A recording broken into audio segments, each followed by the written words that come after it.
অধিকারী যেমন ধর্ম নিয়ে ভোট চাইছে, আমাদের সমাজের কিছু নেতা হয়েছে তারা এখন মসজিদের নামে ভোট ব্যাংক ব্যবহার করছে। আর একটা কথা বলি, শুভেন্দু অধিকারী যেমন অশিক্ষিত ধর্ম না জানা কিছু হিন্দুদেরকে নিয়ে যেমন রাজনীতিতে নেমেছে, ঠিক তেমন মুসলিম কিছু নেতা কিছু অশিক্ষিত ধর্ম না জানা যুবকদেরকে নিয়ে রাজনীতি করছে, ধর্মীয় রাজনীতি। আই মুমতাজুল ইসলাম বাবরি মসজিদের বিপক্ষে নয়, তবে মুমতাজুল ইসলাম আমি একথা বলছি যে মসজিদ নিয়ে রাজনীতির গেম খেলতে আসবেন না, জাতি আপনাকে কোনোদিন ক্ষমা করবে না, কোনদিন ক্ষমা করবেন আপনাকে। জাল হক ও জাকাল বাতিল ইন্নাল বাতিলা কানা যাহুকা, সত্য এসে গেলে মিথ্যা টিকে থাকবে না। একদিন আপনার মুখোশ, আপনার অরিজিনাল চেহারা ভারতবর্ষের মানুষ দেখতে পাবে, এই অপেক্ষাতে আমি মুমতাজুল ইসলাম আছি, ইনশাআল্লাহ পাবে। একটা কথা আপনাকে বলি, শুনে রেখে দেন, হুমায়ুন কবির সাহেব তো খুব নাকি জাতির উপরে টান। আজকে মমতা ব্যানার্জির সরকার ওয়াকাফ বিল ঠেকাতে পেরেছে? পারেনি তো, ওয়াকাফ বিল চলে গেল।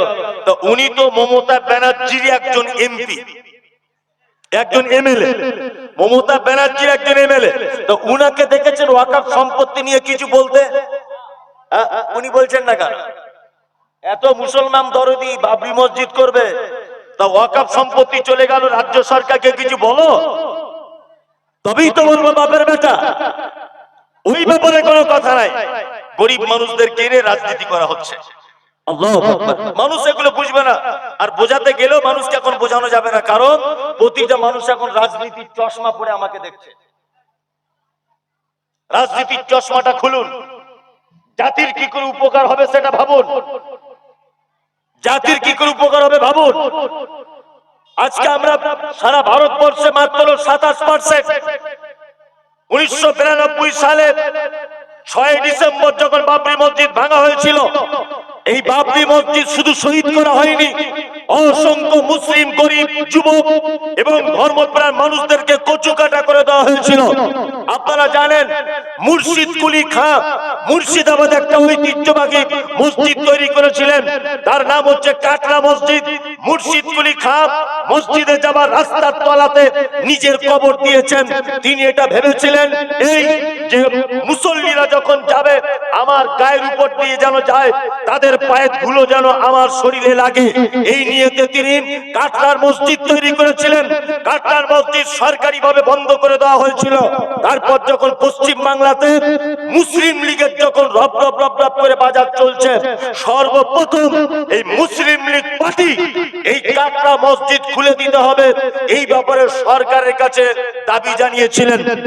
তখনকার দিনের সরকার মুসলিম লীগের এই দাবি মানেননি, এবং মুসলিম লীগের এই দাবি না মানার কারণে মুসলিম লীগ 35,000 মুসলিম যুবক, মুসলিম ধর্মপ্রাণ মানুষদেরকে নিয়ে কাটরা মসজিদে পুনরায় দখল করার জন্য তারা চেষ্টা চালাচ্ছিল।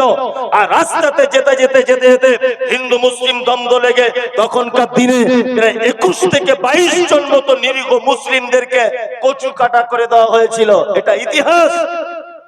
সারা ভারতবর্ষে আপনি কি করে আটকাবেন? বাবরি মসজিদের জন্য যাদের প্রাণ চলে গেছে, যারা আন্দোলন করেছিল, আজও 2024 সাল পর্যন্ত বাবরি মসজিদে আন্দোলন চলেছে। আমরা ঠেকাতে পেরেছি?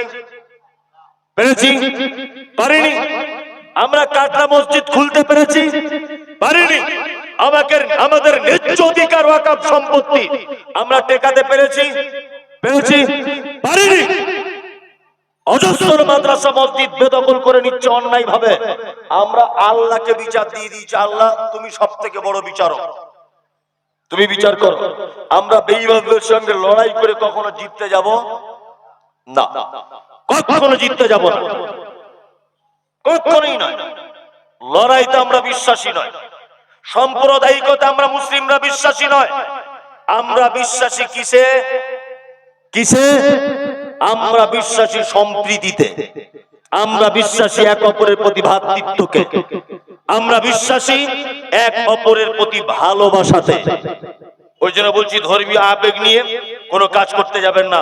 আল্লাহ সুবহানাহু ওয়া তাআলা বলছে আসলিহু যাতা বাইনিকুম, ছোটখাটো ব্যাপার কিছু হলে আপসে মিটিয়ে নাও। আতিউল্লাহ, আল্লাহর আনুগত্য করো, আর রাসূল বাঁচতে যদি চাও তাহলে রাসূলের আনুগত্য করো। আল্লাহ এখানে বাঁচার রাস্তা বলেছেন তিনটে। কটা? আপসে মিটিয়ে নিতে হবে। 2, আল্লাহর আনুগত্য করতে হবে। 3, রাসূলের কি আনুগত্য করতে হবে। আপনাদেরকে একটা চমৎকার কথা বলি। আচ্ছা, যারা বসে আছেন আল্লাহ নবীর কথা মানেন? হ্যাঁ, একটু টেস্ট করা যাক। এক, আচ্ছা, উহুদের যুদ্ধ হয়েছিল কত হিজরিতে জানেন? দয়া করে বলছি, এইটা শুনে তবে আপনাকে যেতে হবে। উহুদের যুদ্ধ হয়েছিল কত হিজরিতে? 3 হিজরিতে। কত? 3। ইউটিউবার যারা আছো তোমরা এই কথাটাকে ভালো করে নিও। উহুদের যুদ্ধ হয়েছিল 3 হিজরিতে। ভালো করে বুঝবেন। মুসলিম সৈন্য ছিল কত? 1000। আর বেঈমান মুশরিকেরা ছিল কত? 3000। এই 1000 সৈন্য আবার যুদ্ধের ময়দানে আসার সময় আব্দুল্লাহ ইবনে উবাই মুনাফিক, এই মুনাফিক আবার এই 1000 এর ভিতর থেকে 300 জনকে নিয়ে রাস্তার মাঝখান থেকে চলে যায়। তাহলে আর মুসলিম সৈন্য থাকলো কত? 700, তাই তো? এইবার আপনাকে বলি, আল্লাহ নবী সাল্লাল্লাহু আলাইহি ওয়াসাল্লাম এই 700 জনের ভিতরে, এই 700 জনের ভিতরে 50 জন যারা তীর চালাতে পারে, তীর, এই 50 জন তীর চালককে একটা আলাদা করলেন। আর এই 50 জনের নেতা বানিয়েছিলেন আব্দুল্লাহ ইবনে জুবায়েরকে। ভালো করে বুঝবেন। আল্লাহ নবী সাল্লাল্লাহু আলাইহি ওয়াসাল্লাম বললেন, এই 50 জনকে শোনো, তোমরা এই দুটো পাহাড়ের মাঝখানে একটা গিরিপথ, এই পথে তোমরা ঘাঁটিতে বসে থাকবে। আমি যতক্ষণ না পর্যন্ত তোমাদেরকে ঘাঁটি ছাড়তে না বলবো ততক্ষণ তোমরা ঘাঁটি ছাড়বে না। তোমরা যদি দেখো যে আমরা যুদ্ধতে পরাজিত হয়েছি, আমাদের মাথার মগজগুলো কাক, পাখি, কোকিলে, শকুনে তারা ছিঁড়ে ছিঁড়ে ছিঁড়ে ছিঁড়ে খাচ্ছে, এই দৃশ্য যদি তোমরা দেখতে পাও, তবুও আমি মুহাম্মদ সাল্লাল্লাহু আলাইহি ওয়াসাল্লাম যতক্ষণ না পর্যন্ত এই ঘাঁটিতে তোমাদের ছাড়তে বলবো ততক্ষণ তোমরা কেউ ঘাঁটি ছাড়বে না। যুদ্ধ চলছে।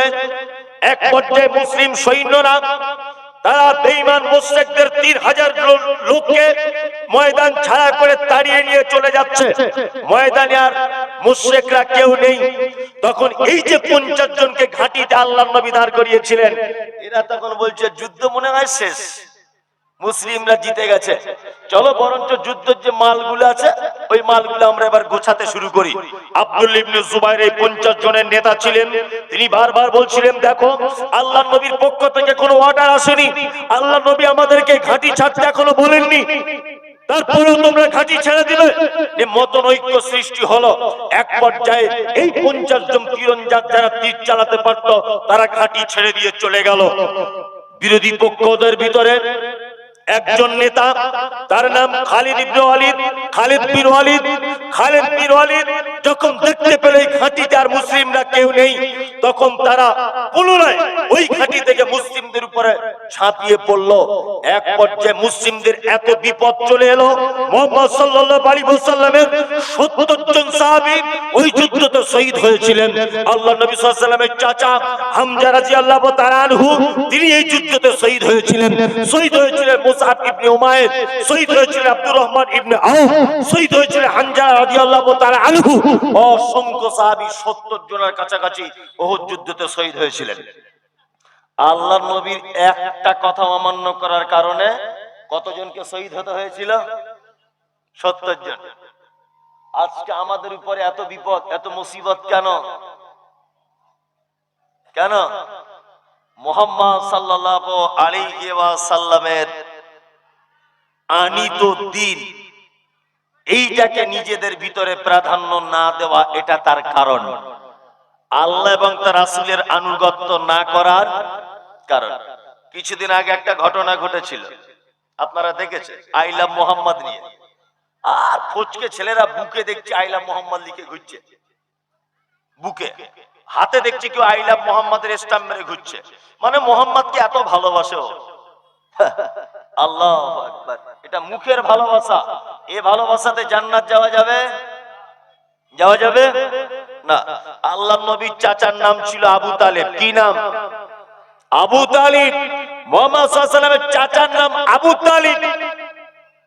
আল্লাহর নবীকে জীবনে মেরেছেন আপনাদের জানা আছে না? বরং আল্লাহর নবী সাল্লাল্লাহু আলাইহি ওয়াসাল্লামের চাচা বেঈমান মুশরিকরা যখন মারতে এসেছে, প্রাচীরের মতো গাঁট করে দিয়ে বলেছে, আমার ভাতিজা মুহাম্মাদের ইসলাম কবুল করবে না এ কথা ঠিক, তবে আমার ভাতিজাকে মারতে পাবে না। আল্লাহর নবীকে জীবনে কোনোদিন মারেনি, বরঞ্চ কোলে আর পিঠে নিয়ে মানুষ করেছিলেন কে? চাচা। চাচা মানুষ করেছিলেন। চাচা মারা যাচ্ছেন, আল্লাহর নবী সাল্লাল্লাহু আলাইহি ওয়াসাল্লাম চাচার সাইডে বসে বলছেন, চাচা একবার তুমি যদি শুধু বলে দাও লা ইলাহা ইল্লাল্লাহ, তাহলে কিয়ামতের মাঠে আমি তোমার ব্যাপারে আল্লাহর দরবারে সুপারিশ করব। আল্লাহর নবী যখন চাচার সাইডে বসে কথা বলছেন, তখন বেঈমান মুশরিকেরা তারা এসে চাচাকে বলছে, আবু তালিব সারা জীবন তিনি বাপ দাদার ধর্ম মানলে, আর শেষ বয়সে ভাতিজা মুহাম্মাদের ধর্ম মেনে চলবে? চাচা মারা গেল, কলেমা পড়ার সুযোগ হলো না। আল্লাহর নবী কি বললেন?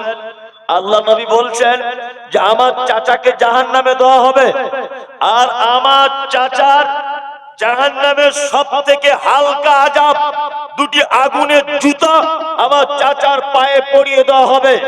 আমার এই আগুনের তাপের কারণে আমার চাচার মাথার মগজ টকবক টকবক টকবক করে ফুটবে। তার মানে বোঝা যাচ্ছে নবীকে ভালোবাসতেন তার চাচা আবু তালিব, ভালোবাসার কারণে জান্নাত যেতে পারে নাই। কেন? আল্লাহর নবীর আনিত দ্বীনকে তিনি মেনে নিতে পারেননি তাই। তার মানে আইলা মোহাম্মদ লিখে জান্নাতে যাওয়া যাবে কি না? আল্লাহর নবী যেটা নিষেধ করেছেন তার থেকে দূরে থাকতে হবে, আল্লাহর নবী যেটা আদেশ করেছেন তার থেকে কি করতে হবে? তার ভিতরে থাকতে হবে। তাহলে বাঁচার একটা রাস্তা খুঁজে পাওয়া কি যাবে। মুসলিমদের অধঃপতনের আর একটা সব থেকে বড় যে কারণ, সেটা হচ্ছে নেতা নির্বাচন করতে ভুল করেছি আমরা। আমরা ভালো নেতা করতে পারি নাই, আর যাদেরকে নেতা করেছি এরা আবার এমন নেতা যে পার্টির কাছে নিজের ঈমান আমান সব বিক্রি করে দিয়ে বাড়ি চলে এসেছে। এমন নেতা আমরা তৈরি করেছি মুসলিমরা যে আমাদের নেতা এখন আর নেতা নাই। আল্লাহু আকবার। নেতা নির্বাচন করতে ভুল করেছি আমরা। আমাদের অধঃপতনের জন্য আমরা নিজেরা দায়ী। ঘর মে আগ লাগি হ্যায় ঘর এক হি চিরাগ সে। আপনার বাড়িতে যদি আগুন লেগে যায়, এই আগুন অন্য কেউ লাগাতে আসে না, আপনার অসাবধানতার কারণে আগুন লাগে। কি বলছি বুঝতে পারছেন না? আপনার অসাবধানতার কারণে আগুন লাগে। আল্লাহ সুবহানাহু ওয়া তাআলা পবিত্র আল কোরআনের ভিতরে বলছো, আসলিহু জাতা বাইনিকুম আতিউল্লাহ ওয়ার রাসূল ইন কুনতুম মুমিনিন। চার, তোমরা যদি পরিত্রাণ পেতে চাও তাহলে তোমরা মুমিন হয়ে যাও। আল্লাহ বলছেন, এই যারা এখানে বসে আছেন, যারা এখানে বসে আছেন আপনারা সব মুমিন ইমানদার লোক।